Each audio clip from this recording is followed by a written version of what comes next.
Am I the butthole for quitting without notice after my boss went behind my back?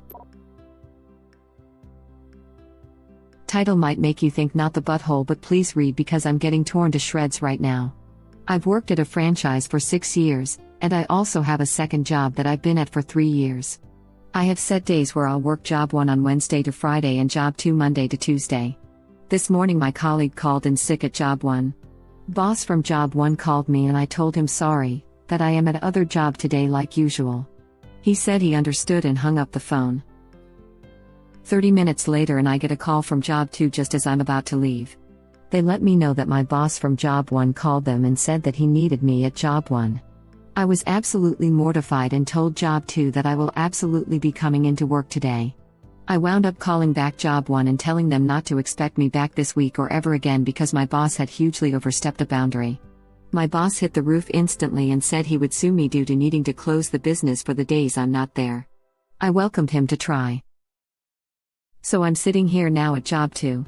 I spoke to my boss and told her that I'll be going full-time, as they had been begging me to do so for the past year. My phone is blowing up from boss and colleagues at job 1 because I didn't give them notice, and now the business will suffer and my colleagues will miss out on money due to the store being closed.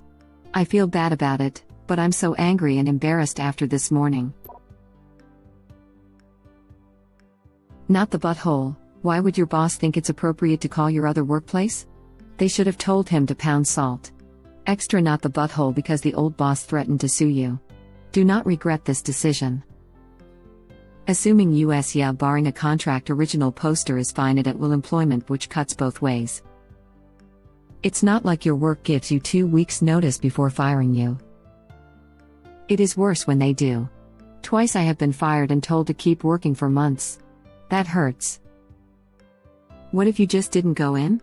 Or are they still paying you? That seems like a horrible situation. Still paying original poster for sure. But oftentimes if you leave before your projected end date, you miss out on the severance package. That's really unfair and a horrible situation for the employee to be in. It can actually work out better for some people. A resume with a gap in employment usually looks worse to employers than one for a currently employed person.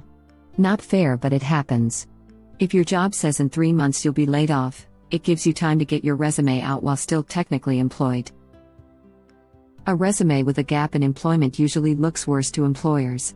Really? I usually just put work highlights, don't bother with every job, and generally just put the months I started and ended a job so a few weeks gap isn't going to be noticed. Weeks isn't really a length anyone cares about, more months to years. Like if you were unemployed for 2 years, they might wonder why. Weird, I'd prefer that. Gives you weeks or months to shop around for a new job. I would prefer that. Sure, it's not nice to go to work when you know you're fired. It's even less nice to sit home without pay and worry about how to pay rent while trying to find a new job. It gives time to look for new work. It's honestly much more humane. How is that unfair? It would be the same as a contract. You were employed for X amount of work and halfway through you just decide to no-show and not complete your work. Why would or should they give you anything other than the amount you did work for? You're not entitled to 2 months free salary. Severance pay is so that you have something to make ends meet between jobs, to fill in the gap between jobs so that you're not out on the street. If you have a replacement job, you don't need the money to fill in the gap that doesn't exist. I mean, it's fairer than just firing someone on the spot, assuming it was for more layoff reasons than a person being a terrible employee. But it sounds sucky to work in a place where you know you're not wanted. I've had it once where I had to work till the end of the pay month, so 3 weeks knowing I was leaving, I just did the absolute minimum I could possibly do. Why would they expect anyone to put in effort knowing they're gone in a few weeks? Sounds way better to me actually. You have months to prepare and line up another job and you get a severance package to you have increased income after you start your new job. I'm not sure this is global, but here in Australia most people are considered to have abandoned their employment if they don't turn up for 3 days. This happened to me, 2-week notice on being laid off. If I didn't go and then no severance. I didn't do much in those 2 weeks, but I wrapped up whatever loose ends I felt responsible for and played on my phone a lot. This just happened to me and I had to work 45 days to get my severance. The worst. Disney did worse than that. they made people train their own foreign replacements. They flew people in from India on H-1B visas, and in order to get your severance package you had to train the foreign national that was going to replace you at your job. It was a cartoon villain version of everything people say about the H-1B visa program. That happens frequently in tech also. Usually ends up badly. Second, I have seen this crap a ton. Still get lectured by Reddit about how the H-1B program works and I'm being ridiculous. A good portion of the time the replacements are terrible as well, which happens when you replace a person with 10 years experience with a dude with a month on the job. My last company did this as well. 6 months after acquiring a new company, they told everyone in one of the offices that their jobs would be outsourced to India in 3 months. Rough. I'm curious when you're saying Disney did this. Yep. Web link. Me too, last year, it was a couple of months. The severance was absolutely good enough to make me stick it out. But how uncomfortable is it to walk around for that long, already knowing that you're out the door? It's the worst. In my case, the whole company was going under, and I was working in third-party locations and ran into multiple circumstances where the third party didn't know we were going away. Awkward. Been unemployed for a little less than a month now. There is a thing called wrongful resignation, but my understanding is that it's incredibly hard to win. You have to willfully go out of your way to hurt a former employer. Also, if his boss is just a franchise owner, he can't afford lawyers for this kind of a suit. Even if he wins, this other person likely does not have much money, so it's just a lawsuit to hurt someone. He is not rich enough to do that. Lawsuits are really expensive. As a rule, if someone threatens to sue you, it's probably bullcrap. First thing a lawyer tells you is shut up. Threatening to sue can be used against you in court. That being said, cut all contact if that happens for your protection. Not the butthole, and I have never heard of this, only wrongful termination.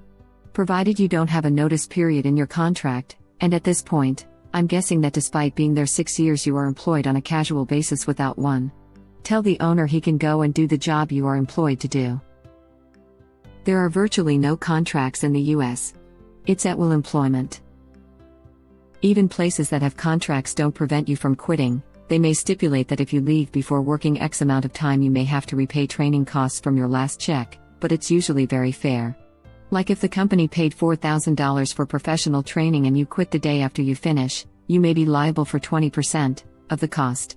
Even that is pretty uncommon. My husband is an engineer and he signed many employment contracts, and they all were ensuring his pay, benefits, etc. None of them even mentioned terms he had to follow regarding resignation. Occasionally you'll have one regarding which competitors you can work for, but they are only enforceable if they are narrow in scope, like 2 to 4 named companies, and there's a legitimate case to be made that you'd harm the company by giving trade information.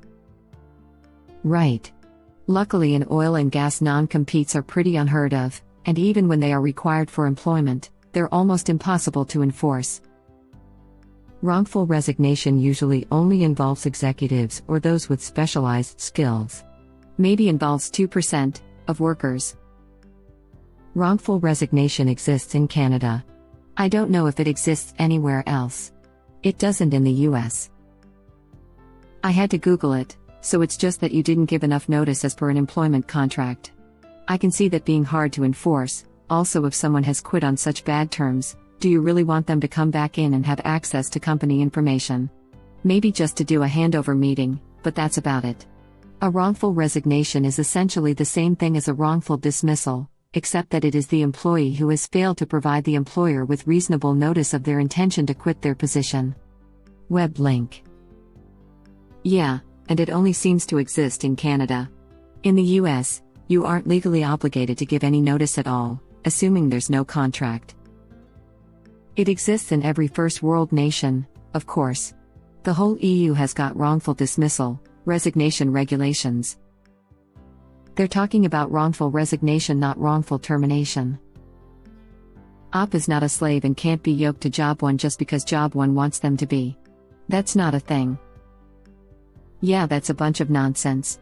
There is absolutely no such thing as wrongful resignation. You can quit any job at any time for any reason. They may not make you rehirable if you leave them in the lurch, but they cannot do anything about it. It comes with the territory. And franchisee owners usually have access to legal assistance from their corporate owners. Not the butthole they overstepped.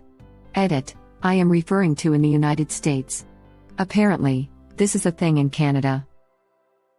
There is wrongful resignation, but it really only comes into play if there are contracts involved that state the employer must give so much notice before leaving. Took me literally 2 seconds to Google and copy the top link. It's absolutely real. Might be unlikely, but definitely don't give out law-based advice if you don't know for sure. Web link.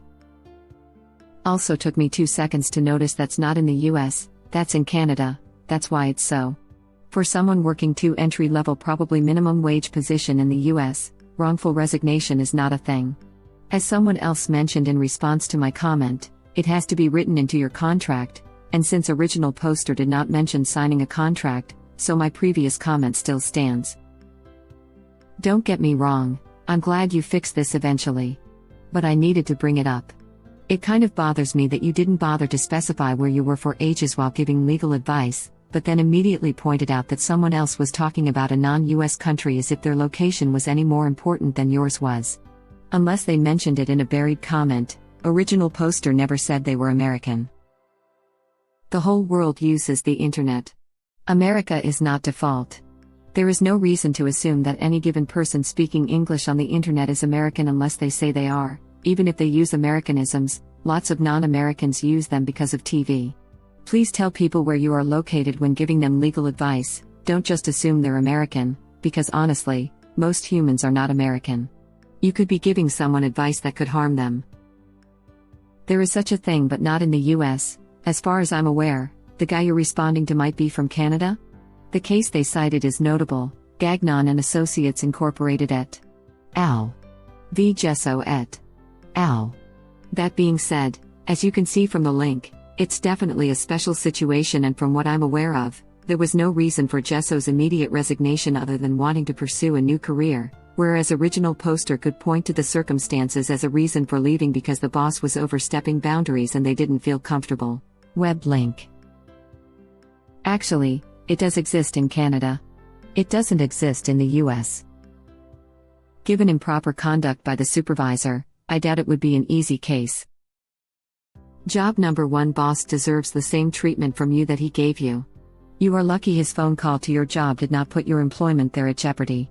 He deserves whatever he gets or happens. He is a slimy weasel, no offense to weasels. Hopping on to the top comment to share some advice I once received: never feel bad for a business. They are a business and will replace you. Whether it's a small business or not, it is a business. The fact that the boss called your other place of work is incredibly unprofessional and a complete overstep of boundaries. It's like if your mom called a job and demanded you had a vacation day that day or something. You're completely in the right for quitting. Hell, I would have torn him a new butthole had it been me. If they keep bugging you, I'd suggest blocking their numbers. You no longer work there and therefore no longer owe them your time or energy. Not the butthole op. I hope you flourish working full-time.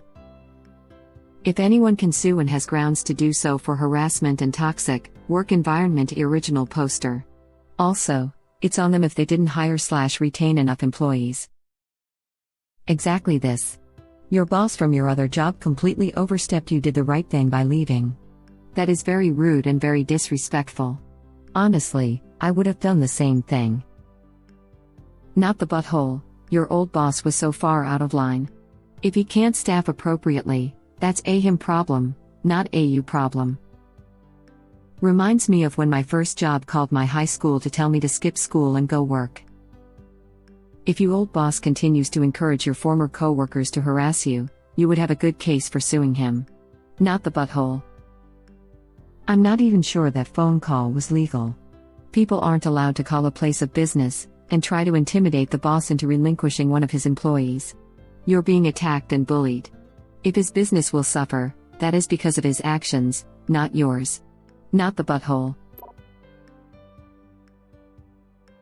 Not the butthole. Boss at job 1 absolutely overstepped bounds. Their poor planning is not your emergency. A lack of preparation on your part does not constitute an emergency on mine. My manager has that on a mug. Managers love that phrase until it's flipped on them like an ops situation lol. I want that mug. Exactly. Has original poster never been sick before or gone on vacation? Wow. Not the butthole. Job 1 is clearly toxic. I can't understand what's going on in your boss's head, or former colleagues there. You are not responsible for your coworkers. Your boss at one job has no right to interfere with your other job. That he or she has created a work environment that fosters this idea is kind of scary. Threatening you is an absolute last straw. For legal reasons, you should save all correspondence, including text messages and emails from that job. I think the former colleagues are only concerned about how the situation is going to affect them. It's not ops' fault, but I'd be pissed if I were going to lose hours/money. Their anger is definitely misplaced, though. Agreed. Colleagues 100% have a right to be angry, upset, and feisty. However, if colleagues don't know what boss did, it makes sense they're angry with original poster. In their mind, they may see, original poster quit, no notice, my job will suffer. When what really happened was this: boss horribly crossed boundaries, original poster quits, no notice dash, my job will suffer. If they don't know the first part of the puzzle, they're only reacting to the information they have. Definitely, not the butthole, and colleagues aren't either. Unless of course they do know why original poster quit, then their harassment of original poster means they're just as big of Oz as boss, and the entirety of my comment is for naught. This is true. I feel it's also worth noting that without your explanation, boss from job 1 is the only one giving the other employees information, so they're going to frame it as them the victim and you the villain. At least try to represent yourself to your fellow employees. You owe the boss nothing, but it might be nice for your coworkers to get an explanation from you. That's missing steps on the boss's actions. First, you have to put boss mismanaged store and keeps it understaffed to maximize his profit. Boss manipulates staff into thinking this is okay and it's their problem, not his. Then he crossed the ops boundaries. Exactly. Why would a shop have to close due to one staff member leaving? What do they do when someone is sick? Apparently, interfere with their employee's other job. Close, apparently. 100%, agreed. I worked at a company like that recently. We were such a skeleton crew because the bosses wanted as few staff as possible. So if you had the gall to be sick, have an appointment, or want to take your legally protected leave days, any problems caused by the lack of staffing were seen as your fault. It's a bad idea to have only one employee who understands a system or piece of software, people. Thank you for watching. Please subscribe to be the first to know about Red Rabbit Reader's new videos. If you like our videos, please like them on YouTube and share them with your friends. We welcome your comments below. Press to start another of our videos.